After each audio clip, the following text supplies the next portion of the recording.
Joe Biden kept his promise to terrorists to end U.S. military operations in Afghanistan.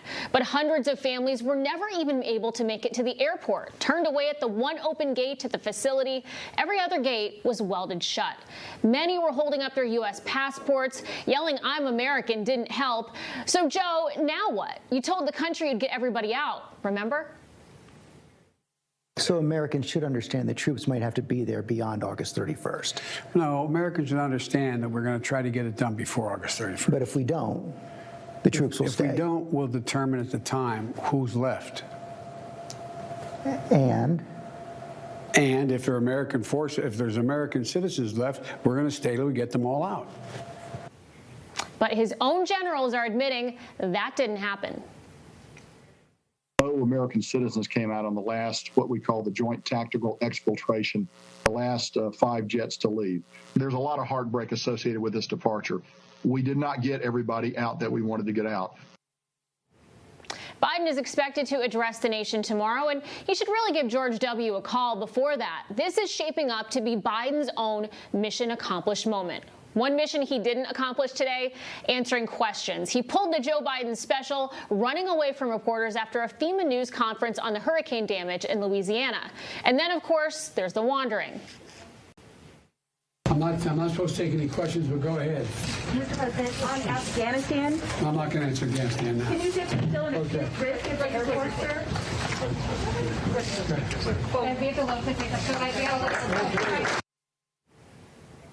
Our troops and American citizens overseas deserve more than a wanderer in chief. They deserve better, especially those who gave everything, like those 13 brave Marines who lost their lives last week. That's for sure. Listen, greater love hath no man than to lay down his life for a friend. The best of America gave the ultimate sacrifice last week. 11 of them men, 2 of them women, all of them young, and all of them brave patriots. Over the weekend, emotions ran high over this staggering loss. Americans grieved together with gestures both large and small. For example, taverns across America poured drinks for the fallen, and empty tables were reserved. Ballparks saved seats for them. Impromptu and heartfelt gestures, small signs of the heartache that a grateful nation rightly feels. Along with the sadness, there was also anger. You can hear it along with the anguish of the mother of Riley McCollum when she called into the Andrew Wilkow radio show. I never thought in a million years he would die for nothing, because a feckless, dementia-ridden piece of crap decided he wanted a photo op on September 11th. That's what kills me. Now, the grieving mother, she brutally but correctly describes Biden. Contrast her raw authenticity with that of our so-called leaders. When the remains of McCollum and the 12 other heroes came home, Biden and his senior national security team, they were there to greet the caskets of the families of the fallen. Most of the people standing there, they are unfit to serve in national leadership of this great republic, and they're certainly unfit to command young heroes like Lance Corporal Riley McCollum, a young newlywed whose widow is expecting a baby in just the coming days. For one thing, why are they wearing masks? They're outside, they're vaccinated, and they're not crowded together. Is it just the usual performance theater?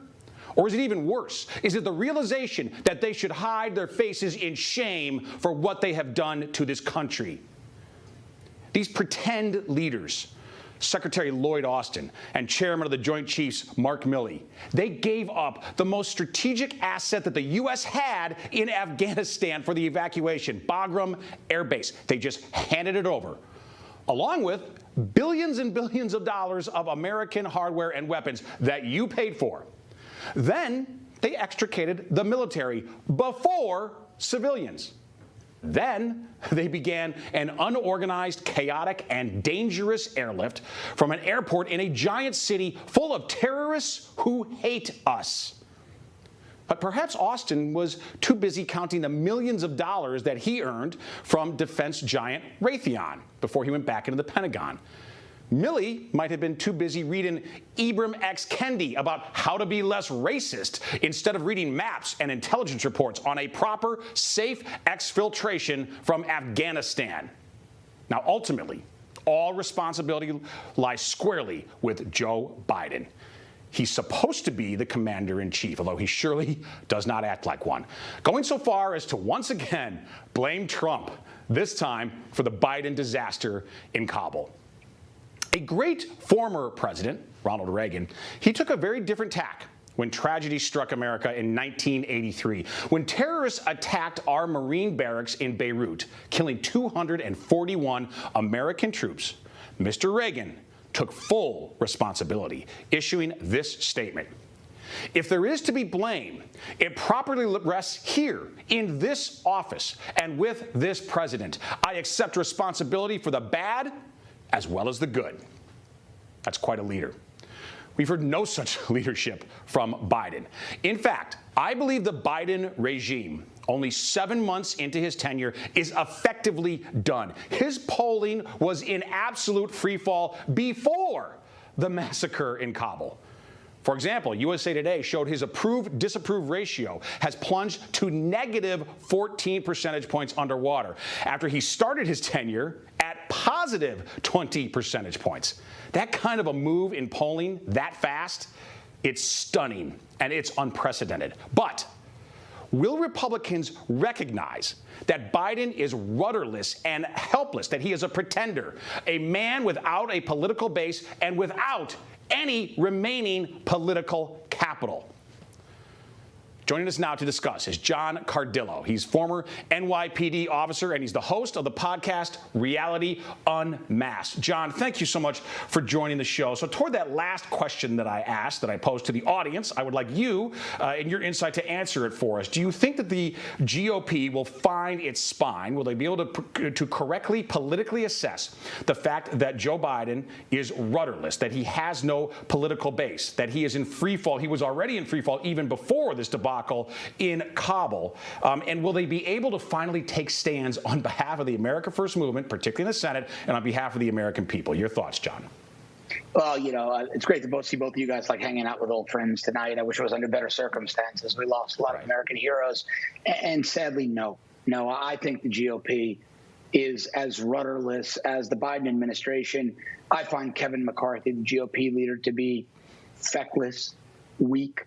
Look, I am so sick, Jen, Steve, of hearing, oh, my Kevin McCarthy raises money and he's helping with the recall. Give me a break. Give me a break. We have an incompetent, dementia-ridden octogenarian who's probably, I don't know, but I think pretty compromised by our worst enemies, China, Russia, due in no small part to his son, his own business dealings. I am so sick of hearing, well, the Republicans can't do anything. They're not in power. When did that ever stop Nancy Pelosi, Sheila Jackson Lee, Maxine Waters calling for violence against Trump supporters? It never did. But you know what the GOP is going to do? And it infuriates me. And anybody who follows me on Twitter, you guys know this. Here's what's going to happen. We're going to take the House back because the D brand, the Dem brand, is damaged beyond repair. And you know what Kevin McCarthy and the rest of the feckless little cucks are going to do? They're going to say, the past is the past. Let's reach across the aisle. Let's reconcile with our friends. They're not our enemies. We just disagree. Give me a break. Ronna McDaniel, Kevin McCarthy, Mitch McConnell, Lindsey Graham, they need to go. We need America First as in leadership. Maybe there'll be a time for these conciliatory, moderate Republicans again. But I'll tell you something. They're not socialists. They're not Marxists. They're Stalinists. We have a Stalinist scourge in the Oval Office, and we need warriors. I'll go back to The Godfather. We need a wartime consigliere for the next president. We need a wartime speaker. We need a wartime Senate Majority Leader and a wartime cabinet. If not, guys, this country's going off a cliff and we're not coming back. John, I guess we should be used to this by now, but I'm just amazed that we did not hear from the commander-in-chief today. As I mentioned earlier, he will address the nation tomorrow. What do you expect out of that, and do you think that he'll actually answer any questions? Chugga chip. He's going to talk about his ice cream. The media is going to swoon over him. They're going to love the fact that the ice cream is dripping down his hand. They're going to tell us how cute a 79-year-old is because he can order his own waffle cone. I mean, Guys, look, it's reprehensible. Listen, we could joke about this, but it's not a laughing matter. We heard the President of the United States address the world, and say, I was instructed to call on. I was instructed to not answer. I was instructed to answer. Here's my question. Why is every member of the White House press corps not asking one question? Because one question matters. No other question matters. Who is instructing you, Mr. President? And if he doesn't answer, those reporters, those correspondents on the pre-approved list should be yielding their time to those not on the pre-approved list so they can ask the question, who is instructing you, Mr. President? And I don't know. Call me crazy. I want to know who's leading my country. His VP is MIA. You think there's a strategy behind that? You would think she'd be present amid what's going on. She's been completely gone. We've barely heard from her. Yeah, because she knows he's falling apart and she wants no part of it. They hate each other. She treats her staff like dirt. Her staff hurts her. Hates her. They're not giving her cover. His staff can't stand him. They don't want to go down with him. This country has no leadership. So, of course, Kamala got on a plane to go to Vietnam and Singapore. She doesn't want to be anywhere near this disaster. Look, imagine being an American in Afghanistan right now. You served your country in a war zone because you're a patriot. You had a job, but you never in a million years thought as an American Foreign Service officer, CIA case officer, military personnel, that your government wouldn't only abandon you, but would give your name, their passport number, and your location to the Taliban. I mean, guys, I feel like it's even worse than just being left behind. It's being left behind with instructions on how to find you. You know, to that point, John, I want to ask you about this. Torture you. Yeah, I want to ask you about this because of these 13 heroes that we were talking about, and very rightly on a national level, remembering. One of them is Kareem Nikui from Los Angeles, and this is what his father had to say. Steve Nikui. He said, he said the father was happy that Trump was in office when Kareem joined the Marines. I really believe this guy, meaning Trump, didn't want to send people into harm's way. He said, but then he continues. Now, I blame my own military leaders. Biden turned his back on him about his son. That's it. This is the father of the deceased Marine. Biden turned his back on him. Your thoughts, John? You know, look, we all know the former president, Steve, you're very close to Donald Trump.